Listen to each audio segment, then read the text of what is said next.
વિદ્યાર્થી મિત્રો, મારી યુટ્યુબ ચેનલમાં તમારું હાર્દિક સ્વાગત છે. આજે આપણે બિઝનેસ એકાઉન્ટની અંદર ચેપ્ટર 1 ઓપરેટિંગ કોસ્ટિંગમાં એક દાખલો લઈશું. ઉદાહરણ નંબર 7 છે. તો એ પ્રમાણે દાખલાની રકમમાં જણાવ્યું છે કે એક રવિ ટ્રાન્સપોર્ટ કંપની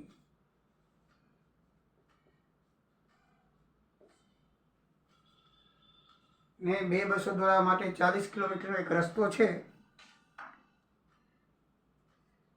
તો એનું મુસાફર દીઠ ભાડું કેટલું થાય? એમાં બસની કિંમત 2 બસો છે, એટલે એક બસની કિંમત 1,10,000 છે અને દરેક બસની ભંગાર કિંમત 14,000 છે. 10 વર્ષનું આયુષ્ય આપેલું છે અને 50% નફો મળે એમ ધારીને એક બાજુ મુસાફરી માટે બસનું ભાડું કેટલું થશે તે તમારે શોધવાનું છે. મિત્રો, રીત તો બધી આપી દીધેલી છે. આ દાખલો ગુજરાત યુનિવર્સિટી ટીવાય બીકોમ સપ્ટેમ્બર 85, ઉત્તર ગુજરાત યુનિવર્સિટી એપ્રિલ 1991માં પૂછાયેલો છે. તો પહેલાં સ્થિર ખર્ચાઓ જોઈ લઈએ. દાખલાની અંદર આપેલા છે. સ્થિર ખર્ચા વાર્ષિક આપેલા છે. આપણે જ્યાં જ્યાં વાર્ષિક આપેલા છે ત્યાં માસિક કરીને 12 વડે ભાગીને કરશું અને માસિક આપેલા છે ડાયરેક્ટ સીધા લખશું. તો ટેક્સ વાર્ષિક 2100 છે, એટલે 12 અહીંયા માસિક ખર્ચ લખવાનો છે. તો ભાગ્યા 12 કરી એટલે 175 રૂપિયા થશે. ગેરેજનું ભાડું પણ વાર્ષિક આપેલું છે, એટલે માસિક આપેલું છે, પણ 2 બસો છે એટલે આપણે એક બસનો શોધશું, પછી બીજી બસનો એટલો ઉમેરી દઈશું એટલે આવી જશે. આપણે આ 2 બસો છે એટલે એક બસ ગેરેજનું ભાડું 600 રૂપિયા થશે. ડ્રાઈવરનો પગાર 900 રૂપિયા માસિક છે. કંડક્ટરનો પગાર 600 છે.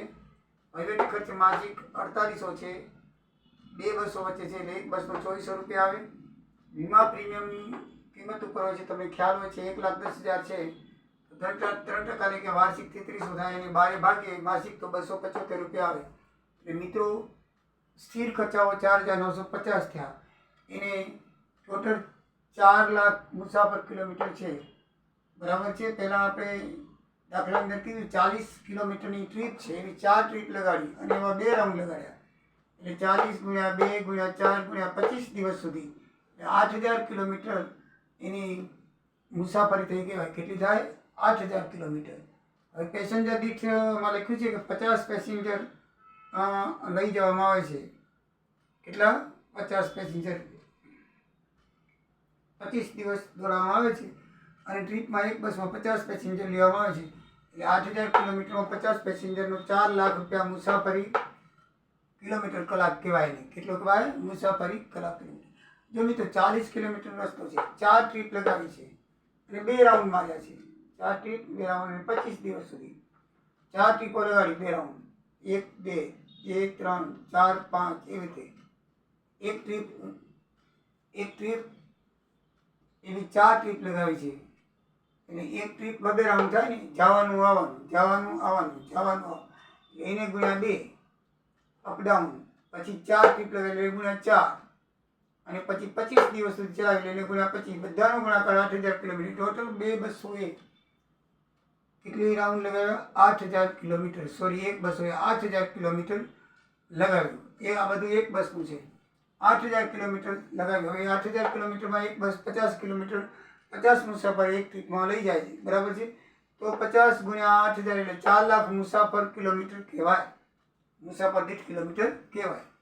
તો એને ટોટલ સ્થિર ખર્ચાને 4 લાખે ભાગો એટલે 1.24 મુસાફર દીઠ કિલોમીટર આવે. 1 રૂપિયા અને 24 પૈસા. હવે ચલિત ખર્ચા ઘસારો છે એક બસનો. મૂળ કિંમતમાંથી ભંગાર કિંમત આપેલી છે એટલે આપણે બાદ કરીએ. આયુષ્ય 10 વર્ષનું આપેલું બાદ કરીએ 600 વાર્ષિક ઘસારો આવે. 12 મહિનાનો છે એટલે 12 ભાગીએ તો 800 રૂપિયા માસિક ઘસારો થાય. એ રીતે મરામત ખર્ચ વાર્ષિક 3,000 આપેલો છે. 12 વડે ભાગીએ 250 મરામત ખર્ચ આવે. અને ડીઝલ અને ઓઇલ ખર્ચ 100 કિલોમીટર 50 રૂપિયા છે. તો 8,000 કિલોમીટર બસ ચાલી છે. તો કેટલા કિલોમીટર થાય? તો 4,000 રૂપિયા થાય. બરાબર છે. તો આ રીતે અસ્થિર ખર્ચાવાળા ટોટલ 5,050. બરાબર છે.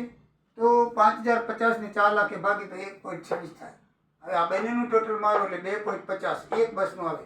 તો બીજી બસનો 2.50 ટોટલ 2 બસનો 5 રૂપિયા જવાબ આવે.